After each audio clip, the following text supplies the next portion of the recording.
September ಮಾಸದಲ್ಲಿ ನಿಮ್ಮ ಗ್ರಹಸ್ಥಿತಿಯಲ್ಲಿ ತುಂಬ ಬದಲಾವಣೆ ಇದೆ. ನಿಮ್ಮ ಲಗ್ನಾಧಿಪತಿ ಮತ್ತು ಸುಖಸ್ಥಾನದ ಬುಧ ಸ್ವಂತ ರಾಶಿಗೆ ಪ್ರವೇಶ, 5ನೇ ಮತ್ತು 12ನೇ ಮನೆಯ ಅಧಿಪತಿಯಾದ ಶುಕ್ರ 3ನೇ ಮನೆಗೆ ಸಂಚಾರ, ರವಿ 3ನೇ ಮನೆಯ ಅಧಿಪತಿ 4ನೇ ಮನೆಗೆ ಸಂಚಾರ, ಹಾಗೆ ಕುಜ 6 ಮತ್ತು ಲಾಭಸ್ಥಾನದ ಅಧಿಪತಿ 5ನೇ ಮನೆಗೆ ಸಂಚಾರ. ಸೆಪ್ಟೆಂಬರ್ 8ರಿಂದ ಪಿತೃಪಕ್ಷ ಆರಂಭ, ಸೆಪ್ಟೆಂಬರ್ 21ಕ್ಕೆ ಮಹಾಲಯ ಅಮಾವಾಸ್ಯೆ, 22ರಿಂದ ನವರಾತ್ರಿ ಆರಂಭ. ನೋಡೋಣ ಈ ಗ್ರಹಗಳ ಸ್ಥಿತಿಗತಿಯಿಂದ ಮಿಥುನ ರಾಶಿಯವರ ಸೆಪ್ಟೆಂಬರ್ ಮಾಸದ ಭವಿಷ್ಯ ಹೇಗಿದೆ ಎಂದು. ಉದ್ಯೋಗದ ದೃಷ್ಟಿಯಿಂದ ನೋಡುವುದಾದರೆ 10ನೇ ಮನೆಯ ಅಧಿಪತಿಯಾದ ಗುರು ಲಗ್ನ ಸ್ಥಾನದಲ್ಲೇ ಇದ್ದಾರೆ. ಗುರು ಲಗ್ನದಲ್ಲಿರುವುದರಿಂದ ಗುರುಬಲ ಸಂಪೂರ್ಣವಾಗಿ ಮಿಥುನ ರಾಶಿಯವರಿಗೆ ಇದೆ. ಅಷ್ಟೇ ಅಲ್ಲದೆ 10ನೇ ಮನೆಯಲ್ಲಿ ಶನಿ ಕೂಡ ಇದ್ದಾರೆ. ಕರ್ಮಕಾರಕ ಗ್ರಹ ಕರ್ಮಸ್ಥಾನದಲ್ಲಿರುವುದರಿಂದ ನಿಮ್ಮ ದೀರ್ಘಕಾಲದ ಕನಸು ನನಸಾಗಬಹುದು.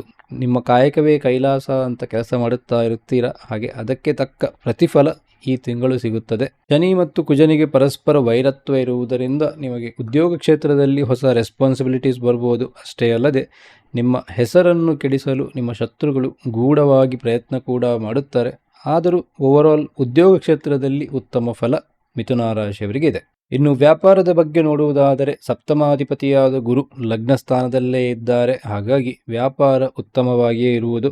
ನಿಮ್ಮನ್ನು ನೀವು ಸಂಪೂರ್ಣವಾಗಿ ವ್ಯಾಪಾರದಲ್ಲಿ ತೊಡಗಿಸಿಕೊಳ್ಳುತ್ತೀರಾ. ಅಷ್ಟೇ ಅಲ್ಲದೆ ವ್ಯಾಪಾರದಲ್ಲಿ ನಡೆಯುವ ಪ್ರತಿಯೊಂದು ಕಾರ್ಯದ ಮೇಲೆ ನಿಮ್ಮ ಕಣ್ಣು ಇದ್ದೇ ಇರುತ್ತದೆ.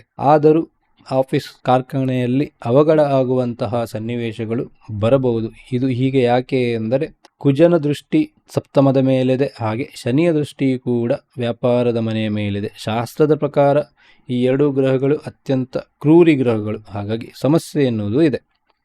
ಆದರೂ ಗುರು ಗಟ್ಟಿಯಾಗಿ ಸ್ಟ್ರಾಂಗ್ ಆಗಿ ಇರುವುದರಿಂದ ಸಮಸ್ಯೆ ಇದ್ದರೂ ಲಾಭ ಕೂಡ ಇದೆ. ಸೆಪ್ಟೆಂಬರ್ ಮಾಸದಲ್ಲಿ ಆದಾಯ ಖರ್ಚು ಹೇಗಿದೆ ಎಂದು ನೋಡುವುದಾದರೆ ನಿಮ್ಮ ಲಾಭಾಧಿಪತಿಯಾದ ಕುಜ 4ನೇ ಮನೆಯಲ್ಲಿದ್ದಾರೆ, ಕನ್ಯಾ ರಾಶಿಯಲ್ಲಿದ್ದಾರೆ, ಕೇಂದ್ರ ಸ್ಥಾನದಲ್ಲಿರುವುದರಿಂದ ಉದ್ಯೋಗ ವ್ಯಾಪಾರ ಕ್ಷೇತ್ರದಲ್ಲಿ ಉತ್ತಮ ಲಾಭ ಇದೆ. ವ್ಯವಸಾಯ ಮಾಡುವವರಿಗೆ ರಿಯಲ್ ಎಸ್ಟೇಟ್ ಅಥವಾ ಭೂಮಿಗೆ ಸಂಬಂಧಪಟ್ಟ ಯಾವುದಾದರೂ ಉದ್ಯೋಗ ಅಥವಾ ವ್ಯಾಪಾರ ಇದ್ದಲ್ಲಿ ಉತ್ತಮ ಲಾಭ ಇದೆ. ಆದರೆ ಕುಜನಿಗೆ ಕನ್ಯಾ ರಾಶಿ ಶತ್ರುಸ್ಥಾನ, ಹಾಗಾಗಿ ಈ ಲಾಭವನ್ನು ನೀವು ಹೋಮ್ ರಿನೋವೇಷನ್, ಎಲೆಕ್ಟ್ರಾನಿಕ್ ಐಟಮ್ಸ್ ಅಥವಾ ವಾಹನಗಳು ಪರ್ಚೇಸ್ ಮಾಡಲಿಕ್ಕೆ ಸ್ಪೆಂಡ್ ಮಾಡುತ್ತೀರಾ. ಲಾಂಗ್ ಟರ್ಮ್ ಹೂಡಿಕೆ ಬಗ್ಗೆ ನೋಡುವುದಾದರೆ ಮಿಥುನ ರಾಶಿಯವರ ಸಂಪತ್ತು ಚಂದ್ರನ ಹಾಗೆ ಹುಣ್ಣಿಮೆ ಅಮಾವಾಸ್ಯೆ ಅಂತ ಏರುಪೇರು ಆಗ್ತಾ ಇರುತ್ತದೆ. ಒಂದು ಸರಿ ನಿಮ್ಮ ಹತ್ರ ಎಲ್ಲವೂ ಇರುತ್ತದೆ, ಇನ್ನೊಂದು ಸರಿ ಏನೂ ಇರುವುದಿಲ್ಲ. ಆದರೂ ನೋಡಿ ಸೆಪ್ಟೆಂಬರಲ್ಲಿ ಉತ್ತಮ ಲಾಭ ಇದೆ. ದೀರ್ಘಕಾಲದ ಹೂಡಿಕೆ ಮಾಡಿ. ಶುಕ್ರ ಕೂಡ ಸಂಪತ್ತಿನ ಮನೆಯಲ್ಲಿದ್ದಾರೆ, ಹಾಗಾಗಿ ಎಲ್ಲವೂ ವೃದ್ಧಿಯಾಗುವಂತಹ ಸಮಯ. ಒಳ್ಳೆಯದಾಗಲಿ. ಇನ್ನು ಆರೋಗ್ಯದ ದೃಷ್ಟಿಯಿಂದ ನೋಡುವುದಾದರೆ ಲಗ್ನಾಧಿಪತಿಯಾದ ಬುಧ 3ನೇ ಮನೆಯಲ್ಲಿದ್ದಾರೆ. 3ನೇ ಮನೆಯಲ್ಲಿ ಕೇತು ಕೂಡ ಇದ್ದಾರೆ, ಸೂರ್ಯ ಕೂಡ ಇದ್ದಾನೆ. ಹಾಗಾಗಿ ಚರ್ಮಕ್ಕೆ ಸಂಬಂಧಪಟ್ಟ ಅಲರ್ಜಿ, ಕಡಿಮೆ ನಿದ್ರೆ ಹಾಗೂ ನರ್ವಸ್ನೆಸ್ ಅಂತಹ ಸಮಸ್ಯೆಗಳು ಬರಬಹುದು. ಸಾಮಾನ್ಯವಾಗಿ ಮಿಥುನ ರಾಶಿಯವರು ಇದನ್ನೆಲ್ಲ ನಿರ್ಲಕ್ಷ್ಯ ಮಾಡುತ್ತಾರೆ. ಆದರೆ ಈ ಸಮಯದಲ್ಲಿ ಸೂಕ್ತವಾದ ವೈದ್ಯಕೀಯ ಚಿಕಿತ್ಸೆ ಪಡೆಯಿರಿ.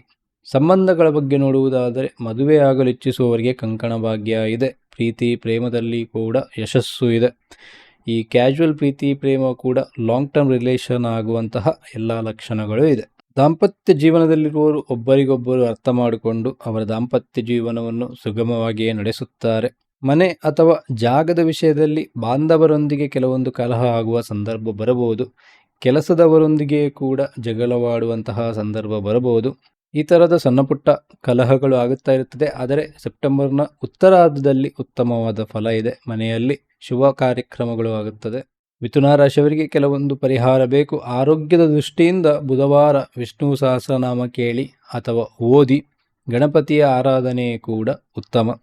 ಈ ವಿಡಿಯೋವನ್ನು ಸಂಪೂರ್ಣವಾಗಿ ನೋಡಿದ್ದಕ್ಕೆ ಧನ್ಯವಾದಗಳು. ಸರ್ವಜನ ಸುಖಿನೋ ಭವಂತು.